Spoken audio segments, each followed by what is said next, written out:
Nós vamos orar pela vida dele, agradecer ao Senhor e pedir ao Senhor que possa usá-lo nessa noite, em nome de Jesus. Pai, te damos graças, Senhor, pela vida do teu servo, Alain. Te agradecemos porque ele tem sido bênção aqui na nossa vida, na nossa igreja. E eu quero te pedir, Pai, a tua graça sobre a vida dele hoje, na ministração da tua palavra, Senhor. Que o homem diminua e que o Senhor cresça, que a tua glória apareça, Senhor, em nome de Jesus. Aqui estamos nós também abertos a ouvir a tua palavra, no nome de Jesus. Amém e amém. Amém, irmãos? Glória a Deus. Deus abençoe. Valeu, velho. Deus abençoe. A paz, gente. Vocês estão bem? Glória a Deus. Eu quero convidar vocês a abrirem as suas Bíblias no livro de Gênesis, capítulo 1, facinho aí, para quem não está habituado ainda a manusear as Escrituras, ou esse livro, né? Às vezes a gente demora um pouco de pegar intimidade com ela, de entender onde é que estão os livros do Novo Testamento, do Antigo Testamento. Gênesis, ele está aí no Antigo, que nós chamamos de Antigo Testamento, tá? Inclusive, Gênesis quer dizer começo. Amém? Aleluia. Gênesis quer dizer começo. O princípio. Capítulo 1, versículo 1 e versículo 2. Pai, eu quero nesse momento, Senhor, te dar graças, bendizer o teu santo nome, agradecer ao Senhor por estar aqui, fazer parte dessa comunidade, de ser abençoado por ela e também de ter a oportunidade de abençoar, de edificar, de trazer algo que nos faça crescer diante do Senhor, meu Pai. Assim como eu orei uns momentos atrás, que eu esteja esvaziado do Senhor, para que o Teu Espírito Santo, Deus, e somente o Teu Espírito em nós possa falar conosco nessa noite, em nome do Senhor Jesus. Amém. Gênesis capítulo 1, verso 1 e o verso 2, essa primeira leitura que vai dizer o seguinte: no princípio criou Deus os céus e a terra era sem forma e vazia, e havia trevas sobre a face do abismo, e o Espírito de Deus se movia sobre a face das águas. Amém? Aleluia. Gente, o que Deus nos comunicou nesse texto, né? Quando a gente fala de Deus, de como Deus criou todas as coisas, e olhando para esse texto, ou esses textos, né? Falando de um princípio de criação de Deus, falando da obra que Deus criou, né, que Deus fez todas as coisas. O que é interessante aqui é que a gente tem um texto onde diz que no princípio Deus criou todas as coisas, tá? E logo em seguida é mostrado para nós uma criação meio que deformada, em caos, sabe? A gente lê aqui: e a terra estava sem forma e vazia, e parece que Deus começa a sua obra, né, pelo caos. Parece que Deus primeiro cria o caos, para depois ele vir trazendo a solução. Não é verdade? Parece só, tá? Porque interessante que isso é um pensamento às vezes das pessoas, né? Poxa, por que Deus me fez assim? Por que Deus permitiu que a minha vida fosse assim? Por que as coisas acontecem assim? Como se Deus ele fosse culpado de todas as tragédias que acontecem na nossa vida ou no mundo. E nesse pensamento, a humanidade vem culpando a Deus e buscando soluções que não é em Deus. Porque se existe o caos, é porque Deus ele trouxe o caos. Quando essa não é a verdade expressa da palavra de Deus. Mas quando a gente vê uma pessoa nascer com defeito, a gente pergunta assim, poxa, por que Deus permitiu que essa pessoa nascesse assim? Sim ou não? A gente questiona. Por que a pessoa nasceu cega? Há um homem que era cego de nascença, a Bíblia fala lá no livro de Evangelho de João, capítulo 9, os discípulos perguntam assim para Jesus, olha, por que esse homem nasceu assim? É culpa dele ou é culpa do seu pai? Aí Jesus, não é nem de um e nem do outro, mas foi assim para que a glória de Deus fosse manifestada. Então Deus fez ele assim para depois mostrar que ele é bom? Não, irmãos. Tudo o que acontece conosco é resultado de um pecado que entrou naquilo que era perfeito, naquilo que foi feito perfeito. Quando a Bíblia diz assim, no princípio criou Deus os céus e a terra, aí o texto vai botar um ponto parágrafo. Acabou aqui, não tem mais, né? Aí você tem o versículo 2 que dizia, a terra estava sem forma e vazia, e havia trevas sobre a face do abismo, e o Espírito de Deus se movia sobre a face das águas. A questão é, o que então causou esse caos? O que é que trouxe caos à vida da humanidade? O que é que trouxe caos a uma criação que vindo de Deus não era imperfeita? Quer ver uma coisa? Abra em Deuteronômio, capítulo 32, é o 5º livro. Você vai passar Gênesis, Êxodo, Levíticos, e aí você vai encontrar Números, e por último, Deuteronômio, é o 5º livro dessa sequência dos 5 primeiros ali. Deuteronômio, capítulo 32, verso de número 4.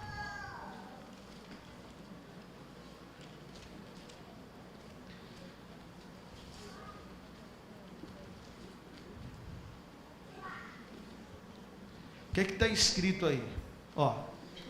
Ele é a rocha, cuja obra é o quê? Perfeita. E o que é uma coisa perfeita, gente? O que é que a gente entende como perfeito? Algo que não tem imperfeições, ou não tem nenhuma marca, sabe? Ou nada que manche, é perfeito em tudo que Ele criou. Ou seja, quando Deus criou os céus e a terra, no seu primeiro momento, ela era perfeita. Havia uma harmonia entre toda a criação de Deus. Amém? Ele é a rocha, cuja obra é perfeita, porque todos os seus caminhos são justos. Deus é a verdade e não há nele injustiça. Justo e reto é o Senhor. Então perceba que Deus ele não nos fez imperfeitos. Deus nos fez perfeitos. Ele nos fez de maneira a que glorificássemos o nome dele. Mas então, Alan, por que a terra estava esse caos? Primeiro, por conta de um pecado. Poxa, o homem já morava? Não. O pecado não surgiu em nós. O primeiro pecado, ele não surgiu em nós. Ele surgiu em um anjo, que a Bíblia diz que ele era um querubim, ungido, da guarda para proteger. Que é aquele que a gente conhece, Satanás. Ele era um anjo de luz do Senhor. Ele fazia parte daquela primeira criação de Deus. Ele era o responsável, digamos assim, como vai descrever Ezequiel, ele era um guardião da terra, ele habitava no primeiro Éden, onde a terra estava coberta de pedras preciosas. Mas o que foi que aconteceu com esse anjo? Ele desejou no seu coração ser semelhante a Deus. Ou seja, o pecado de vaidade, de orgulho e de soberba brota no coração de Satanás. Isaías capítulo 45, um dos profetas, está lá depois. Você acha o livro de Salmos, depois do livro de Salmos, aí você vai, passa por Provérbios, passa por Cantares, é isso? Eclesiastes, e aí vem Cantares e depois o profeta Isaías. Isaías capítulo de número 45. Acho que Mateus também está colocando ali no projetor. Tá, isso ajuda. Isaías 45, verso de número 12, vai dizer o seguinte: eu fiz a terra e criei nela o homem. Eu fiz, as minhas mãos estenderam os céus e a todos os seus exércitos dei as minhas ordens. Não, nesse texto não, irmãos, perdão. Isaías 14, 12, perdão. Isaías 14, 12. Volta aí um cadinho. Perdão. É isso mesmo. Isaías capítulo 14, verso 12. Que ele vai dizer o seguinte. Achou aí? Pronto. Como caíste do céu, ó estrela da manhã, está falando do anjo, filho da alva, como fostes lançado por terra, tu que debilitavas as nações, e tu dizias no teu coração. O que ele dizia no coração? Eu subirei ao céu, acima das estrelas de Deus, e exaltarei o meu trono, e no monte da congregação me assentarei na banda de todas dos lados do norte. Subirei acima das mais altas nuvens e serei semelhante a quem? Ao Altíssimo. Então olha qual era o intento de Satanás. Era ser semelhante ao Altíssimo. Ele não tinha como ser maior do que o Altíssimo, porque ele, como ser criado, ele não conhecia nada maior do que nosso Deus. Então o limite da ambição de Satanás era ser semelhante ao Altíssimo. E nesse orgulho, nessa soberba, ele foi precipitado à terra. Imagine que a terra era bela, e imagine agora 1/3 dos anjos, porque não foi só Satanás, foi Satanás mais um monte de anjos que ele conseguiu arrastar. A Bíblia diz que 1/3 parte dos anjos foram precipitados à terra. E aí imagine todos esses anjos caindo sobre a terra. Trouxe um verdadeiro caos. E a terra se tornou sem forma e vazia. E interessante que no segundo Éden, lá no capítulo 3, quem é o tentador que aparece para conversar com Eva? Satanás. O que é que Satanás, ele fala para Eva? No dia que você comer, não é assim que Deus disse, não. No dia que você comer da árvore do conhecimento do bem e do mal, vocês vão ser semelhantes a Deus. O mesmo pecado que ele cometeu, ele agora estava trazendo também para quem? Para o homem. E aí quando Eva pega do fruto, come e dá para o seu marido, abre-se um portal. E entra a morte, porque a Bíblia, Deus fala assim, olha, no dia que vocês comerem desse fruto, do conhecimento do bem e do mal, o que é que vai acontecer? Certamente morrereis. A Bíblia diz que por um homem entrou o pecado, o primeiro Adão. O segundo Adão, que é Cristo, entrou o quê? A vida, a salvação. Então veja que quando o pecado ele entra no mundo, irmãos, ele gera o caos. Então Deus não é gerador do caos, como muitas pessoas pensam, como muitas pessoas têm falado. Deus, ele não está lá na criação do ser humano, sabe? E está lá passando os bonequinhos, né? E Deus está ali colocando as nossas personalidades, aquilo que nós devemos ser. E ele não erra. Como se ele, eita, botei, esse aqui não era nem fulano, era nem ciclano. Não existe isso.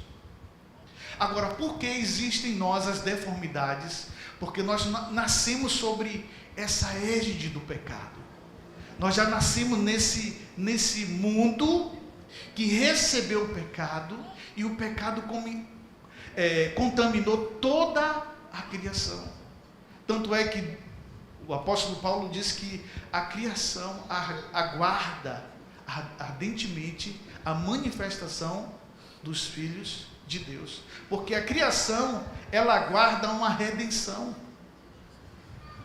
Então veja como é que o pecado entra e transforma as nossas vidas que eram perfeitas, porque no capítulo 1,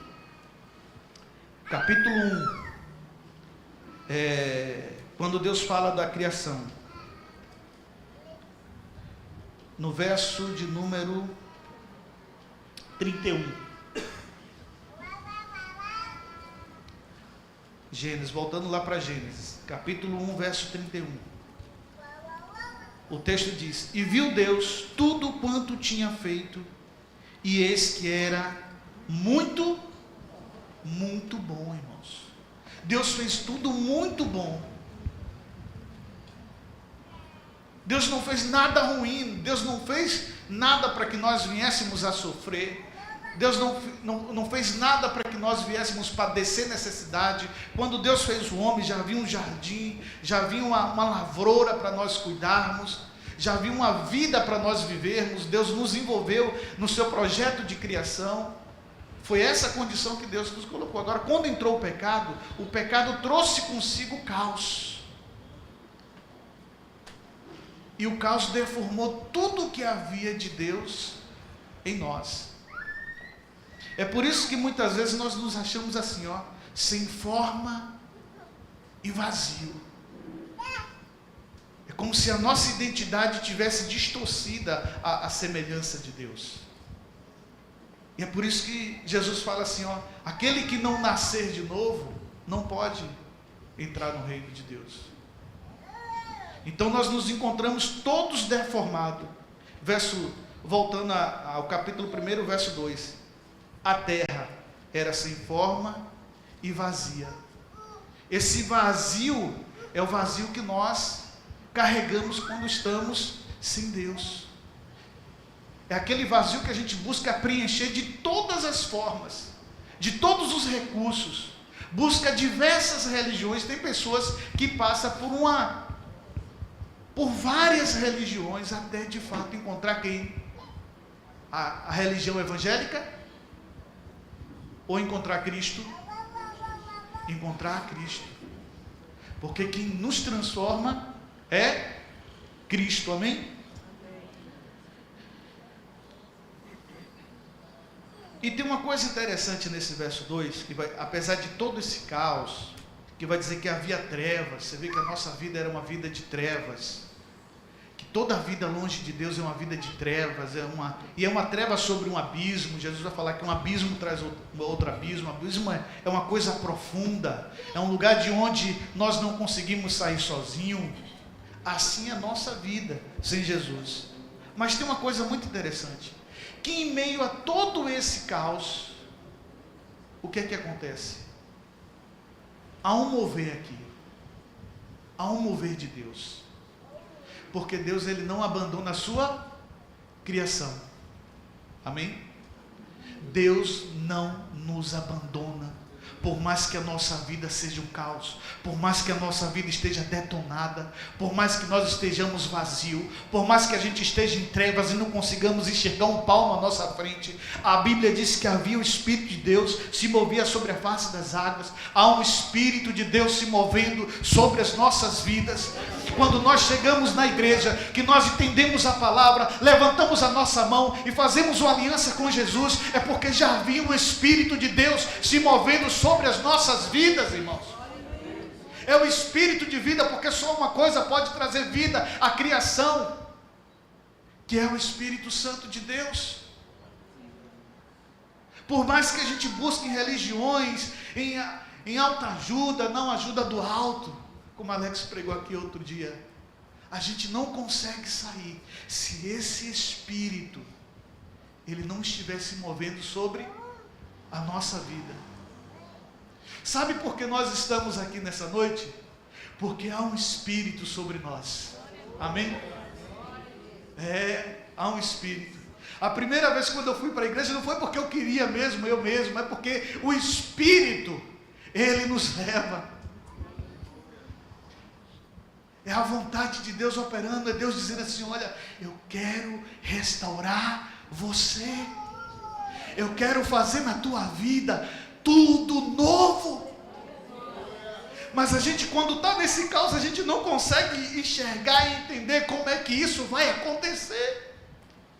Mas não depende de você, não depende de mim, não depende de nós, depende daquele que nos chama, depende daquele que olhou para você e te amou e disse: esse é meu. E envia o Espírito para tirar você das garras de Satanás. Aleluia, Jesus. Louvado seja o nome do Senhor Jesus. Jesus, ele fala lá no Evangelho de João, se eu não me engano, capítulo 14, ele fala, verso 22, eis que envia o Consolador do Pai, o Espírito Santo, que o mundo não conhece e não vê, mas vocês o conheceis porque ele habita em vós. O Espírito Santo da verdade, que vos ensinará todas as coisas. Ele vos convencerá do pecado, da justiça e do juízo. Nós pregamos aqui, mas você acha que a gente convence alguém? A gente não convence ninguém, não. Quem convence é o Espírito que está sobre essa igreja, que está sobre a sua vida. É o Espírito que nos direciona, é o Espírito que abre o nosso entendimento, é o Espírito que produz em nós arrependimento. Tudo provém dele. Ah, não é eu que me arrependo, não. Mas é um arrependimento produzido por ele. Aleluia, Jesus. Glória a Deus.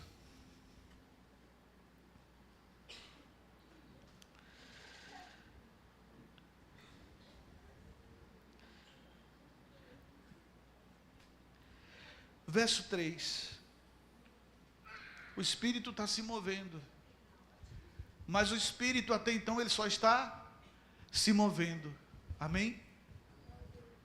Mas o verso 3 ele vai ativar o mover ainda mais profundo desse Espírito. Ele vai parar de se mover apenas, e ele vai entrar em uma ação de criação, que é quando Deus no verso 3 ele diz: haja luz. A primeira coisa que acontece quando nós estamos em caos, irmãos, quando a gente está numa vida de pecado, não é Deus abrir a porta para você, para mostrar para você que é Deus, não é Ele fazer você prosperar, não é Ele resolver a sua questão de relacionamento, porque você não consegue um varão ou uma varoa, ou nada desse tipo. A primeira coisa que acontece na nossa vida, que Deus traz para a nossa vida, é luz, é clareza, é para que a gente perceba de fato o nosso estado de pecador, de caído, de que precisa de Jesus, que sem Jesus a gente não vai para lugar nenhum. Perceba que antes dele começar a fazer qualquer coisa, a primeira palavra de ordem de Deus é: haja luz.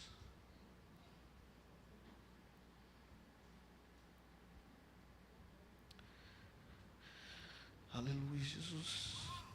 Evangelho de João,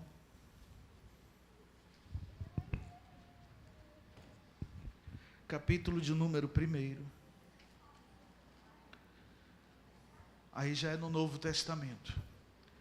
Aí você pode passar bastante. Vai lá para o meio da Bíblia, mais ou menos, e começa a passar. Se você tiver alguma dificuldade, olha no índice. Se não, olha ali que Mateus vai compartilhar o texto. A gente vai fazer uma leitura um pouco corrida aqui, vai ler mais versículos, porque eu quero trazer esse entendimento para você, que está aqui nessa noite. Evangelho de João, capítulo 1. Vai usar a mesma expressão que a gente leu lá no capítulo 1 de Gênesis, verso 1. No princípio. Vocês acharam aí? Evangelho de João, capítulo 1, verso 1. Vai dizer, no princípio era verbo. Em algumas traduções, a palavra. E o verbo estava com Deus. E o verbo era Deus. Ele estava no princípio com Deus. E todas as coisas foram feitas por ela. E sem ele nada do que foi feito se fez. Nele estava a vida. E a vida era o quê? A luz. A luz de quem? Dos homens. Eita Jesus. Primeira coisa que Jesus faz é iluminar a nossa vida. É iluminar o nosso entendimento, é trazer clareza, é dissipar toda a névoa, é dissipar toda dúvida, tá? É dissipar todas as coisas. Você veja que houve uma palavra sendo liberada. Haja luz. Assim como nessa noite, e em outras noites, em outros momentos aqui neste lugar, em outros lugares como esse, na nossa cidade, no nosso estado, no nosso país, em outros países, em todo o mundo, há uma palavra sendo liberada pelo Espírito. Haja luz. Porque é essa luz que é Jesus, que traz clareza para nós. Quem somos nós e quem é Ele. Amém? Essa palavra, irmãos, é uma palavra que nós também precisamos crer em nosso coração. Romanos capítulo de número 10.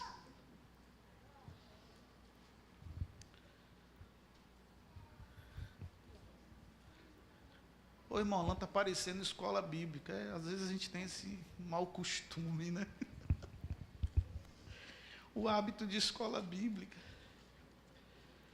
Eu sou, como diz os irmãos, não, é mais textual a coisa. Romanos capítulo 10. A partir do verso de número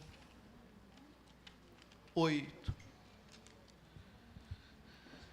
Perceba que há uma palavra de Deus, e perceba que há uma palavra de resposta à palavra de Deus, uma vez que essa luz nos traz clareza. Porque apesar do Espírito ele estar se movendo sobre as nossas vidas, Deus ele não vai entrar nas nossas vidas de supetão. Ele não vai dizer, olha, eu sou Deus e você precisa me aceitar. Verso 8 diz o seguinte: mas que diz? A palavra está junto de ti, na tua boca e no teu coração. Esta é a palavra da fé que pregamos. A saber, se com a tua boca confessares ao Senhor Jesus, e em teu coração creres que Deus o ressuscitou dos mortos, será, visto que com o coração se crê para a justiça, e com a boca se faz confissão para a salvação.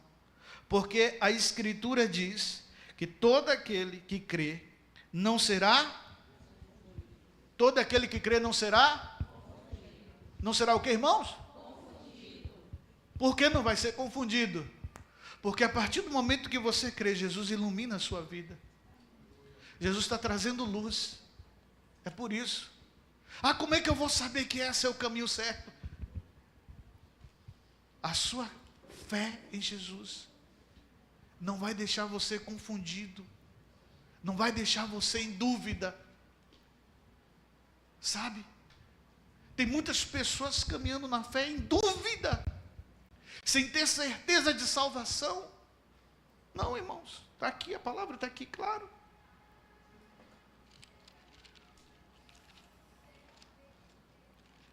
Está claro. Porque a Escritura diz que todo aquele que nele crê não será confundido. Está bem claro.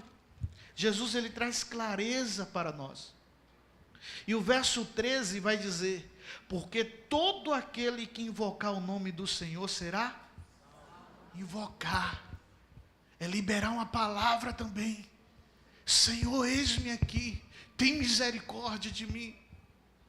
Assim como Deus liberou uma palavra, nós também precisamos liberar uma palavra de resposta para Deus. E é essa palavra que faz toda a diferença na nossa vida. Porque quando nós liberamos uma palavra, irmãos, de fé, nós estamos rompendo com o pecado. Nós estamos rompendo com todo o domínio das trevas. Nós estamos quebrando todo o pacto, toda a aliança feita no passado, seja por nós mesmos ou seja pelos nossos antepassados. Não tem reivindicação. Por quê? Porque agora você passa a estar em Cristo. E agora que Ele trouxe luz, Ele agora vai começar a fazer a obra. Tá? Voltando para Gênesis.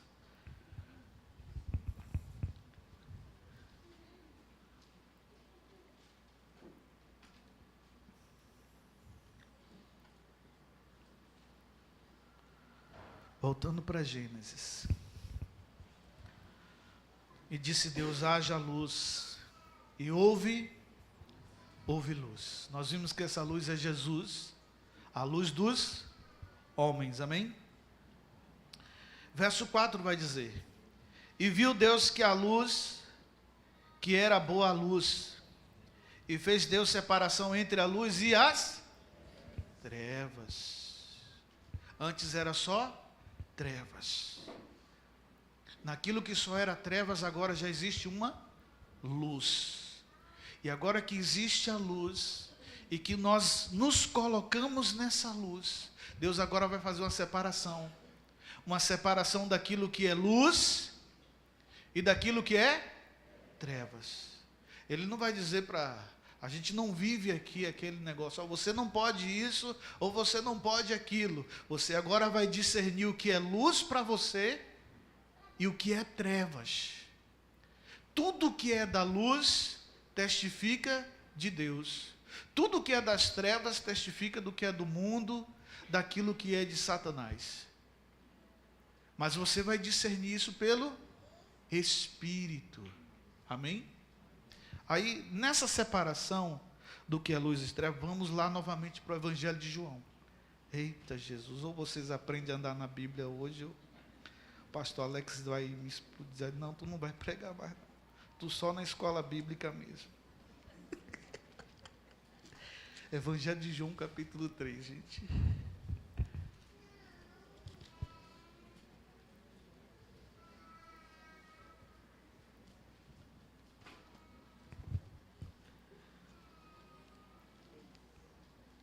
Deixa eu ver se é 3 aqui.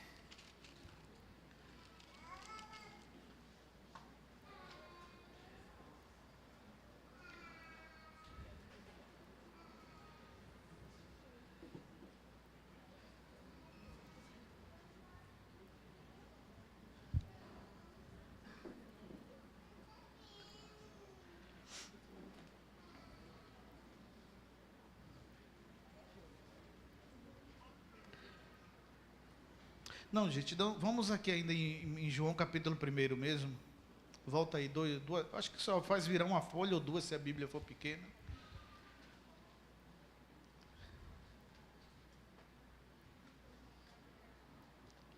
Verso 4. É a partir do verso 4. É 1:4. Evangelho de João capítulo 1, verso 4. Que diz assim: nele estava a vida, e a vida era a luz dos homens. E a luz resplandece nas trevas, ou seja, as trevas ela não consegue se opor à luz, tá, gente?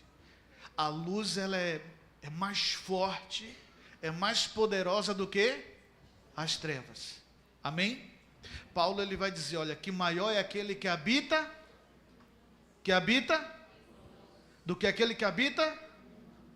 Mas às vezes tem gente que tem medo daquele que habita no mundo, gente. Tem gente que não tem essa convicção. Acha que aquele que habita no mundo é mais forte do que aquele que habita em nós. O Espírito de Deus, que é Espírito de vida, que habita em nós, é mais poderoso do que aquele que habita no mundo. Amém? Receba isso, porque isso é autoridade no nome de Jesus. Então, as trevas não podem resistir à luz. E a luz resplandece nas trevas, e as trevas não a compreenderam. Perceba que enquanto estamos nas trevas, nós não compreendemos o que? A luz.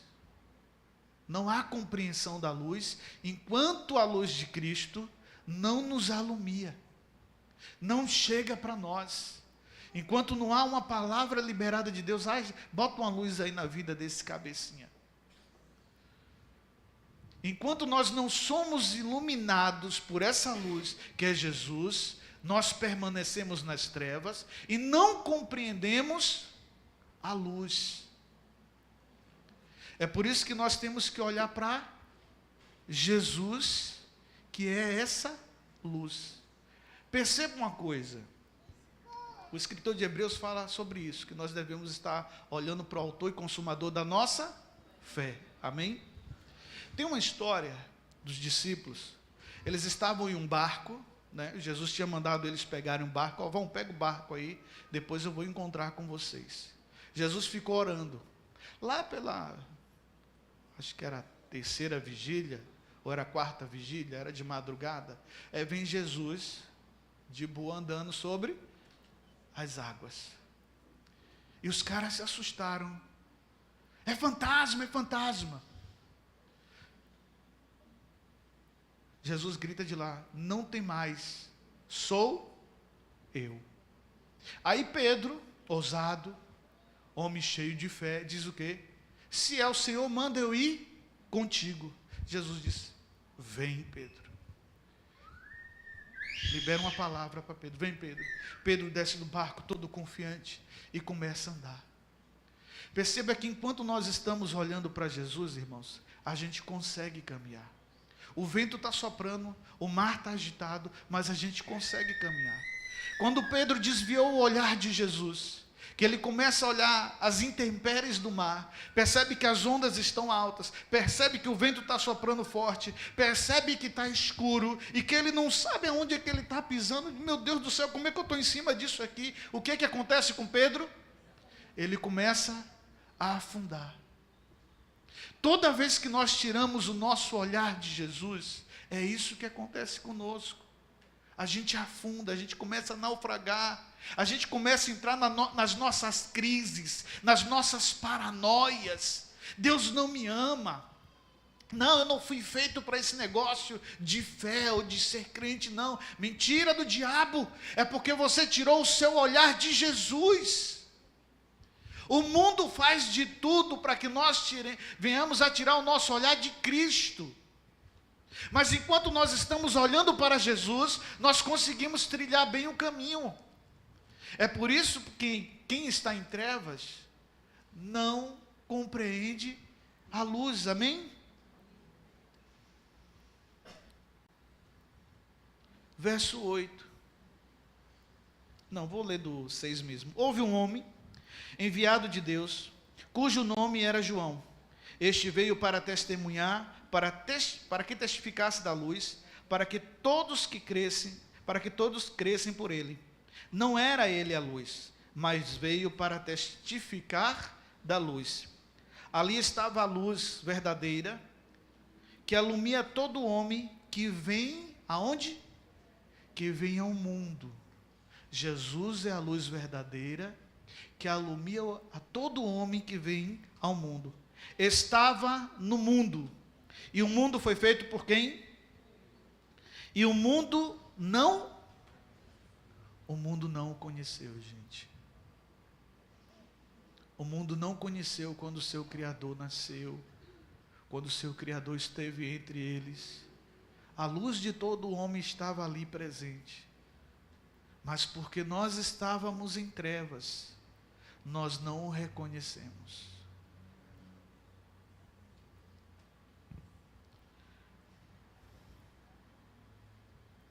Verso 11. Veio para o que era seu, e os seus não o receberam.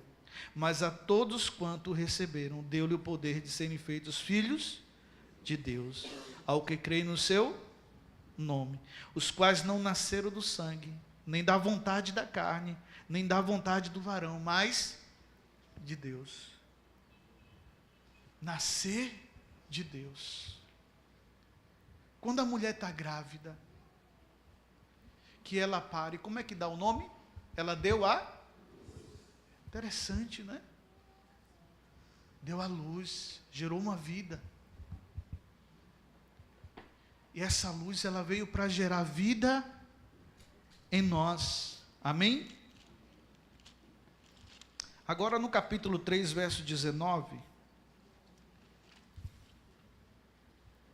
vai dizer assim, ó. Capítulo 3, verso 19. E a condenação é esta. Eita. E tem condenação.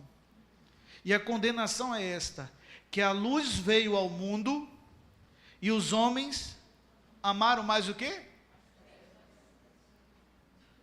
Amaram mais as trevas do que? Porque as suas obras eram o quê? Por que que eu amo mais as trevas? Porque as minhas obras são más. Porque eu não quero vir para Jesus, que é a luz, porque eu quero continuar no meu pecado.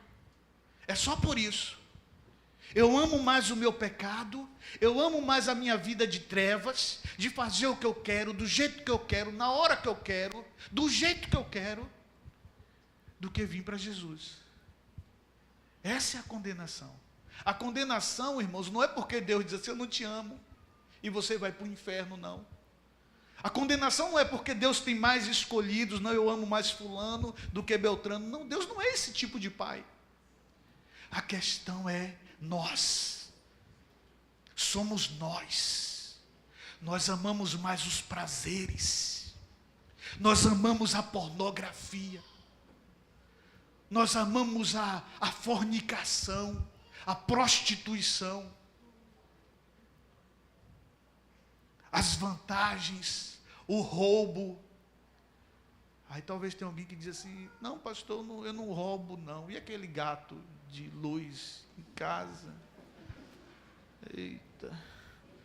Aquele, como é o nome daquele aparelho? O Xbox que rouba sinal das emissoras de telecine. Tu acha que aquilo é o quê? Ali é um aparelho ladrão, irmãos. Não vou nem entrar nesse mérito, viu? Deixa eu ficar aqui na Bíblia. Amaram mais as trevas do que a luz. É isso que nos condena. É nós amarmos mais as trevas, irmãos. Não é que Jesus não quer salvar. Às vezes a pessoa até aceita Jesus. Jesus fala sobre isso. Olha, eu sou a videira verdadeira. Amém? Jesus fala isso. Todo galho que estiver em mim e não der fruto, o que é que ele vai fazer? Cortar. Então tem galho, tem pessoas que estão ligadas em Jesus, mas que não vivem a vida de Jesus. Mas está ali ligado. Leva o nome de videira. Tem as folhas da videira. Mas não é. Não dá fruto. Cuidado, viu, irmão? Você que está aí, ligado na videira, mas está com a vida toda troncha. Está com a vida parecendo um verdadeiro caos. Verso 20. Porque todo aquele que faz o mal, aborrece quem? A luz. Você não me aborrece não, você aborrece a luz. E não vem para a luz, para que as suas obras não sejam reprovadas. Irmãos, esse aqui é o problema da igreja hoje no mundo, sabe? querem calar a voz da igreja. Por quê? Porque nós temos uma mania, gente. A gente tem que parar com isso, entendeu? A gente não tem que reprovar o pecado dos outros, não. A gente tem que elogiar, bater palma. Entendeu? Tem que achar bonito. Tá? O mal da igreja é que quer reprovar o mundo. Quer denunciar o pecado dos outros.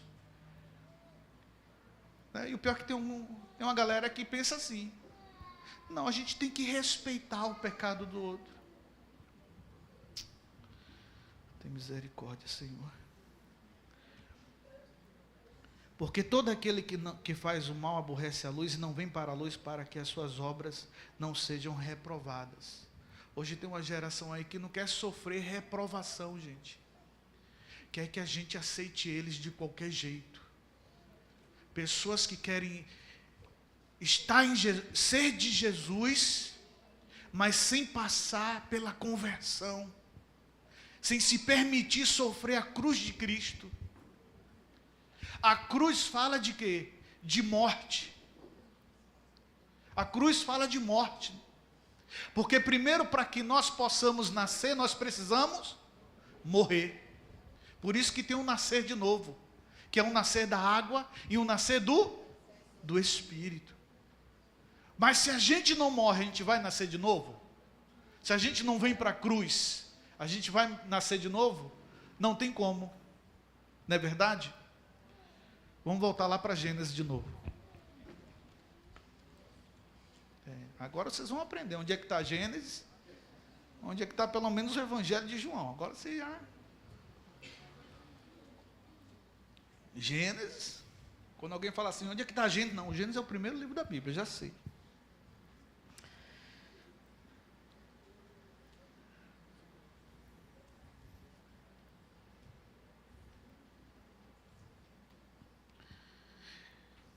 Então veja que Deus fez separação entre a luz e as trevas.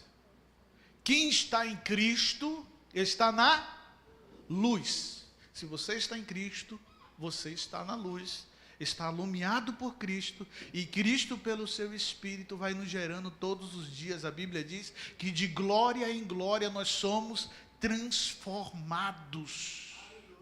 Amém?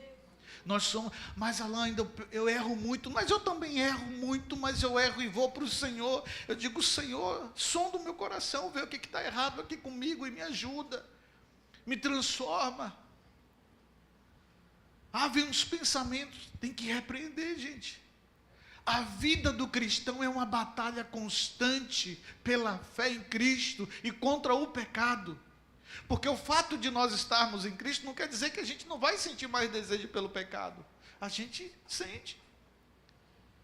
Mas esse sentir, ele vai sendo mortificado na medida que a gente se enche de Jesus. Amém? A gente vai falar um pouquinho sobre isso.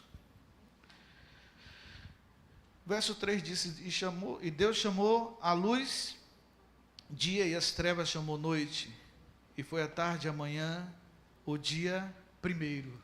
O dia primeiro fala da morte mesmo de Jesus. Lembra que Jesus passou 3 dias no seio da terra? Ou 3 dias falam da morte, da permanência de Jesus lá no seio da morte, e ao terceiro dia ele ressuscitou, amém?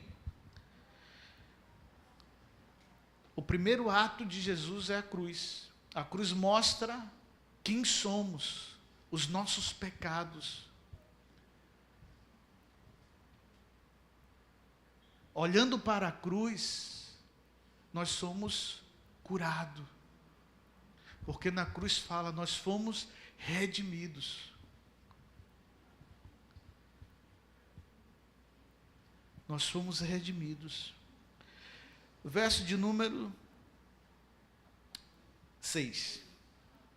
E disse Deus, haja uma expansão no meio das águas, e haja separação entre águas e águas. Você percebe que as águas estavam juntas, e agora essa água foi separada.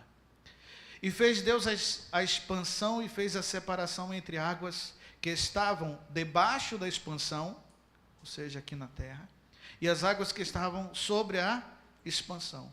E assim foi. E chamou Deus a expansão céus. E foi à tarde e amanhã o dia segundo. Deixa eu falar um pouco aqui dessa separação de águas. Existem águas que são daqui de baixo. Para que serve água? Água serve para um bocado de coisa, certo?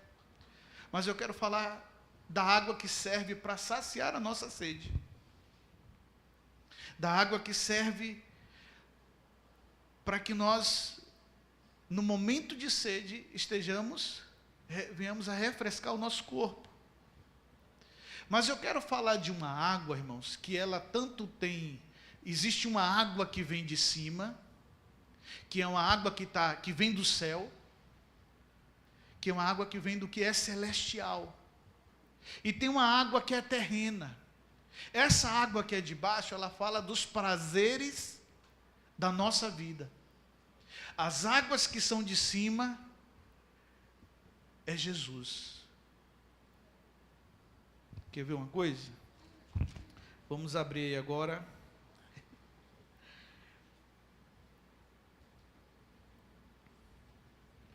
Cadê?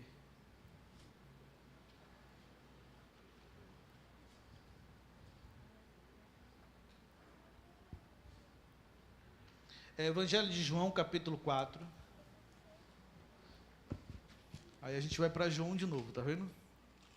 Aí agora você já sabe o caminho. Não precisa mais eu ensinar. João, capítulo 4, a partir do verso 7.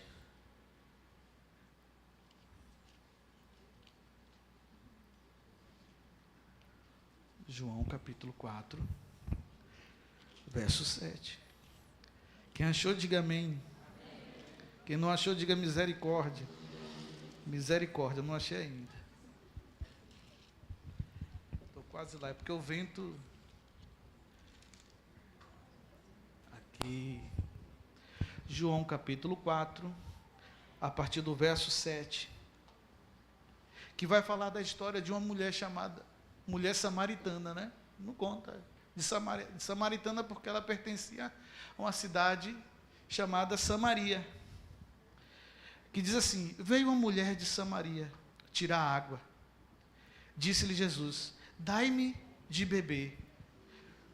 Porque os seus discípulos tinham ido à cidade comprar comida. Disse-lhe, pois, a mulher samaritana: como sendo tu judeu, me pedes de beber a mim, que sou mulher samaritana? Porque os judeus não se comunicavam com os samaritanos.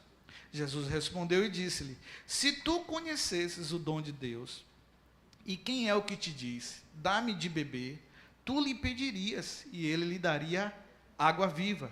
Disse-lhe a mulher: Senhor, tu não tens com que tirar, e o poço é fundo. Onde, pois, tens a água viva? És tu maior que Jacó, o nosso pai, que nos deu o poço, bebendo ele próprio dele, os seus filhos e o seu gado? Jesus respondeu e disse-lhe: qualquer que beber desta água, tornará a ter sede. Mas aquele que beber da água que eu lhe der, nunca terá sede, porque a água que eu lhe der, se fará nele, o quê? Uma fonte de água que jorra para a vida eterna. Então nós temos uma água, irmãos, aqui, que é uma água que gera morte. E você tem uma água que vem de cima, que ela gera uma fonte que jorra para a vida eterna. Quando o Senhor faz separação entre águas e águas, Ele quer dizer o seguinte, que nem tudo que mata a sede é dele. Que nem toda água que mata a sede é uma água dele. Às vezes eu vejo o pessoal cantando aqui, né? Senhor, dá-me sede, dá-me sede. Não, Deus não vai dar sede. Deus sacia a sede. Você tem sede. Mas se você está pedindo sede, é porque às vezes você não percebe que você tem uma sede, porque você está saciando a sede em outro lugar. Aí você sente, poxa, eu queria mais de Deus, mas eu não consigo. É porque está saciando em outro lugar. Está saciando com outros prazeres, com outros afazeres, sabe? O pecado é essa água que vem para saciar a vontade da carne. E é isso que Jesus está falando para a mulher aqui. Eu não vou ler o texto todo, mas tem uma parte que Jesus vai dizer assim para a mulher. Eu acho que é logo em seguida. Quando ele diz assim, ó, vai lá, chama o quê? Teu marido. Aí ela vira para Jesus, eu não tenho marido não. Aí ele diz assim, dissestes bem, porque tivestes 5. E o que tem agora, não é teu. Ou seja, ela tinha uma sede de prazeres, ela tinha uma sede de viver um romance, de alguém assumir ela, sabe? De alguém dar a ela uma vida digna. Ela tinha uma sede, só que ela estava buscando nas fontes erradas. E diga-se de passagem, tem muitas mulheres vivendo isso. Às vezes quer um relacionamento, quer um cara decente, mas não sabe esperar em Deus. E às vezes para poder garantir o cara que está, aí começa a beber da fonte errada. Tá? Começa a fazer coisas que não é o caminho que Deus escolheu. Primeiro a nossa necessidade ela tem que ser suprida em Cristo. E depois Ele vai suprir um outro lado nosso que Ele não pode suprir. Quando Deus fez o homem e colocou lá no jardim, que Ele fala assim, ó, não é bom que o homem esteja só. Mas Deus não estava no jardim? Estava, gente. Mas tinha uma solidão do homem que Deus não podia resolver. Ele precisava de uma companheira. Então Deus sabe que você precisa. Agora você precisa aprender a viver a sua solitude em Deus. Você não precisa partir em querer construir um Adão. Quem faz isso é Deus. Ou construir uma Eva. O seu Adão já existe. Agora, no tempo certo, Deus vai te levar até ele. Agora você tem que se preservar em Cristo.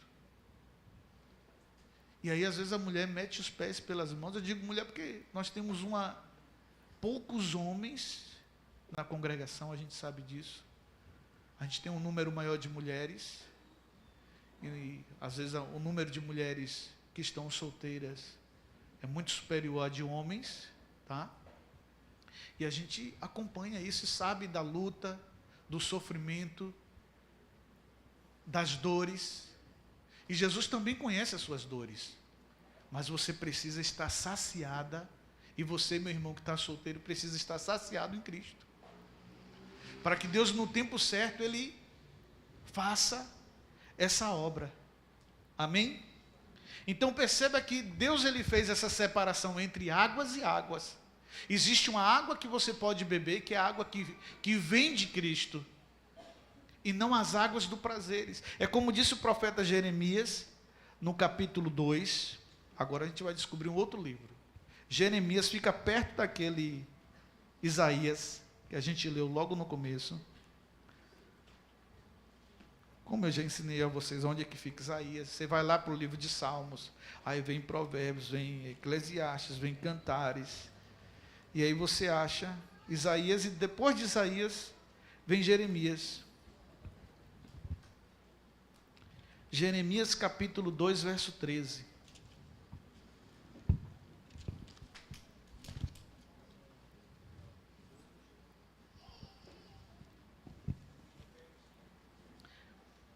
Jeremias, capítulo 2, verso 13. Quem achou, diga amém. Amém também.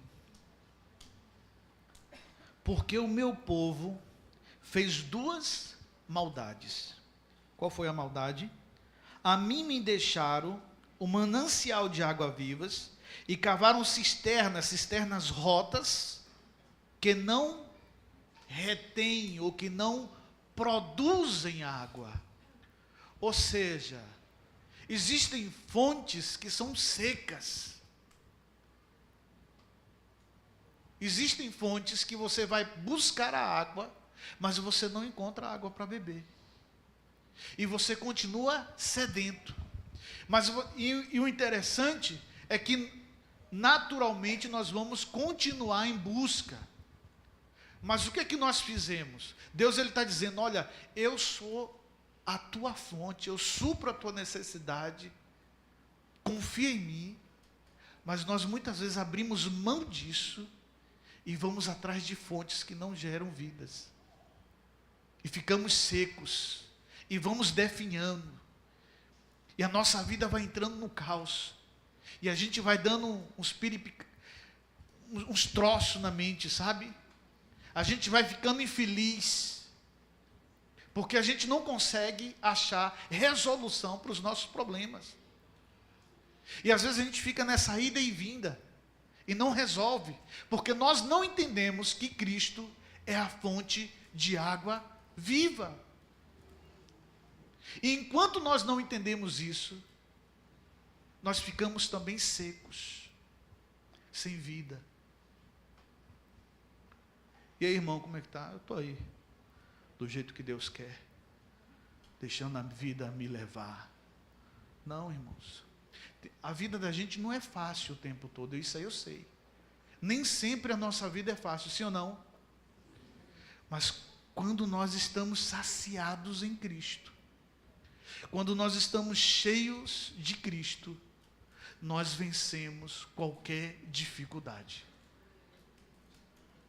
Quando a mulher entendeu isso, que aonde ela estava bebendo não estava saciando ela, que ela entendeu que Cristo era a fonte que ela precisava, que era daquela água que ela precisava beber, ela largou tudo, irmãos. Ela largou tudo. Quando nós entendemos isso, é isso que nós fazemos. Largamos tudo, amém?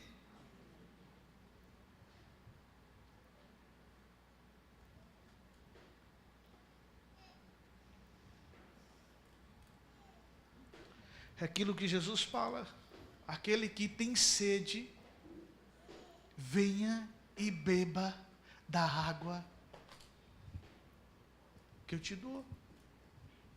Jesus tem uma água para saciar a tua sede. Qual é a tua necessidade? Coloca a tua necessidade diante do Senhor. Amém? Voltando lá para Gênesis.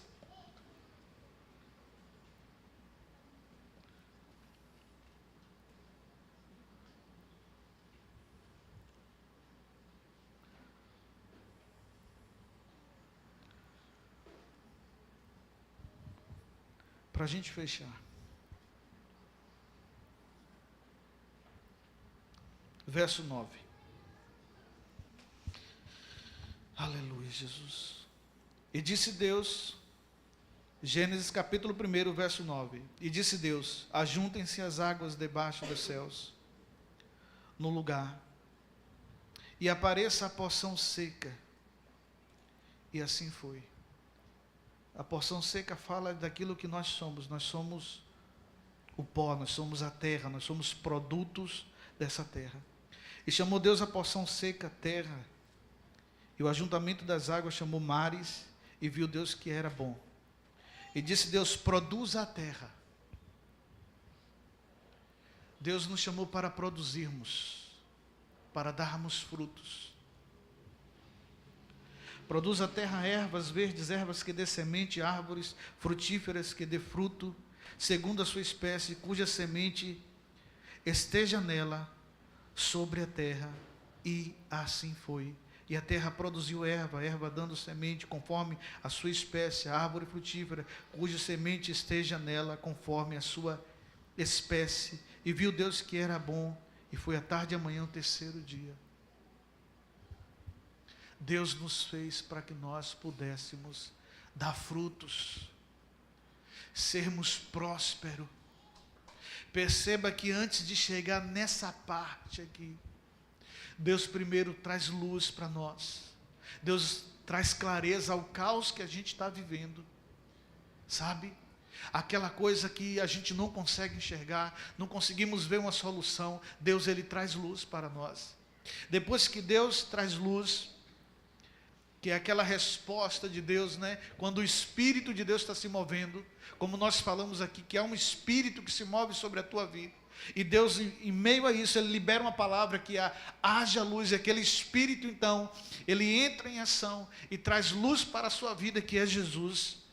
E depois Deus, Ele faz separação da luz, daquilo que é luz e daquilo que é trevas. Ele separa a luz das trevas, para mostrar para a gente qual é o caminho que nós devemos seguir, que muitas vezes o caminho que nós estamos vivendo é um caminho de trevas, mas que se a gente vem para a luz, se a gente traz a nossa vida para a luz, é porque nós queremos ser iluminados, curados, transformados. Enquanto a gente fica nas trevas, nós estamos dizendo para Deus que nós amamos mais as trevas, amamos mais a vida de pecado do que a vida nele, iluminada e sendo direcionado para eles, por Ele. Depois disso, Deus faz separação entre águas. Ele está dizendo para nós que existe uma água que flui dele, uma água que flui do trono dele, que nos cura, que nos limpa, que nos santifica, que nos faz nascer de novo, porque a palavra do Senhor vai dizer que aquele que não nascer da água, a água aqui fala de batismo também, tá? Então veja que há esse elemento. A água também fala de unção, Alex falou sobre isso aqui na terça-feira. Há uma unção de Deus derramada sobre nós, e é essa unção que vai fazer com que agora essa terra, ela produza frutos. Essa água representa a vida de Deus, fluindo através de nós. Amém? Você precisa crer nisso. Eu já sou crente há tanto tempo e eu não consigo, nada dá certo na minha vida. Não dá certo porque você ainda não se posicionou da forma que precisa se posicionar. Não é fácil, mas também permanecer aonde está não é uma solução.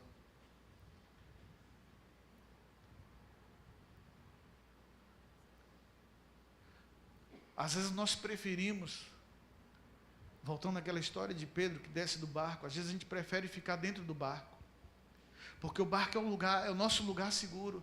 Não, se acontecer alguma coisa aqui, a gente levanta a vela, ou a gente mesmo rema e sai daqui. Mas às vezes a gente tem que sair do barco para ter a experiência com Jesus, e andar sobre as águas, e até mesmo viver a experiência de afundar. Porque mesmo Pedro afundando, Jesus vem de lá e pega Pedro pela mão. Porque não depende de nós, depende dele. A gente só precisa caminhar com ele. A gente precisa entender que é ele que nos dá a direção. Ele sabe que tem momentos que a gente vai desviar o olhar e que a gente vai começar a afundar na fé, mas ele vai estar ali para estender a mão e te socorrer. Ele não vai te abandonar, ele não vai deixar você se afogar. Tem uma música que fala sobre isso, uma música de Fernandinho, né? Ainda que as águas... Como é, Gabriel? Botei tu no esparro, né? Tem uma música que fala sobre isso, que ainda que as águas venham nos submergir, sua mão, ela vem e nos puxa para cima, para a gente respirar. Você está precisando respirar, porque você está afundando. Está tomando o caldo do mundo. Está aí tomando um caldo. Está vindo a onda, batendo e lhe levando. Porque você tirou o seu olhar de Cristo. Mas Cristo, Ele está dizendo para você o seguinte: eu estou contigo. Não temas. E agora Ele quer que nós venhamos a dar frutos. Que nós sejamos uma terra fértil.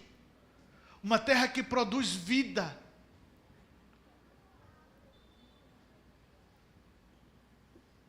E frutos aqui, irmãos, vai falar da presença do Espírito Santo em nós.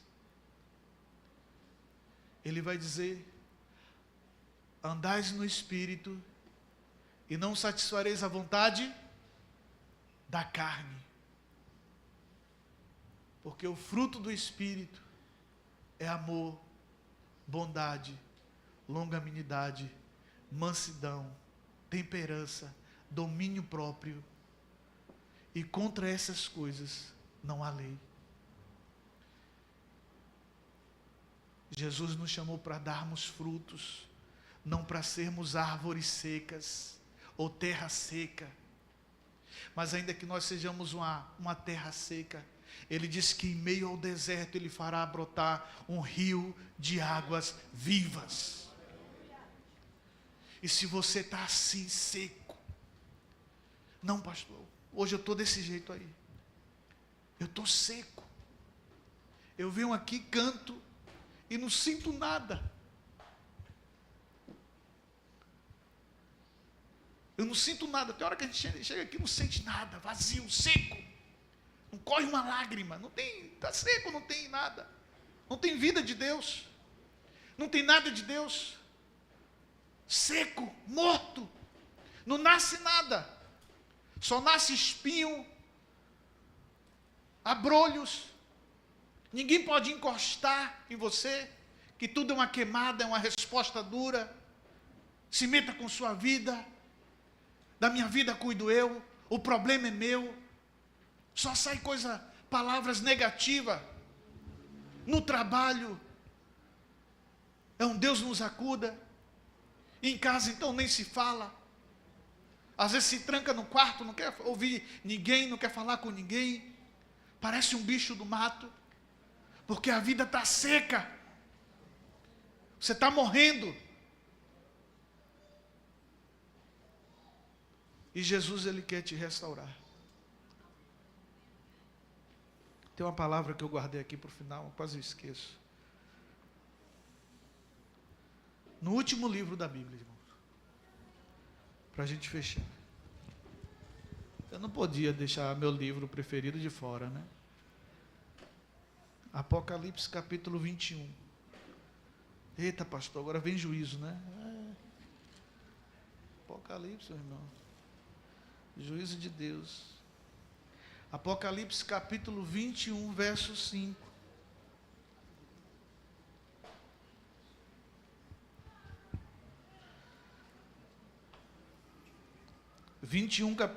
Capítulo 21, verso 5.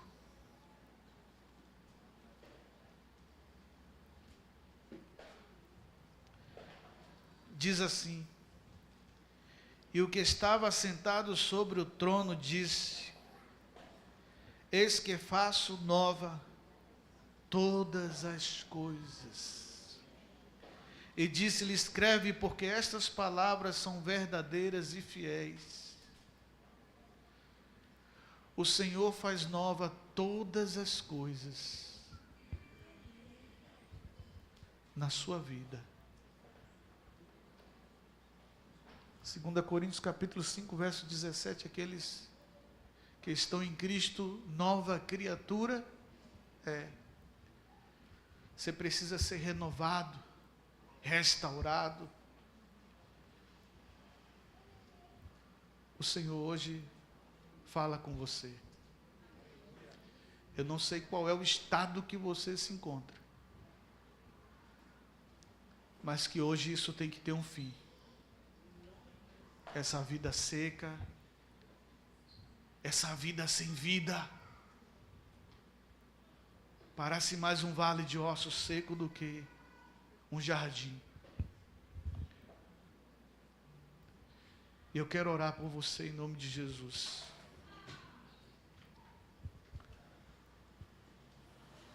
Eu quero orar por vocês.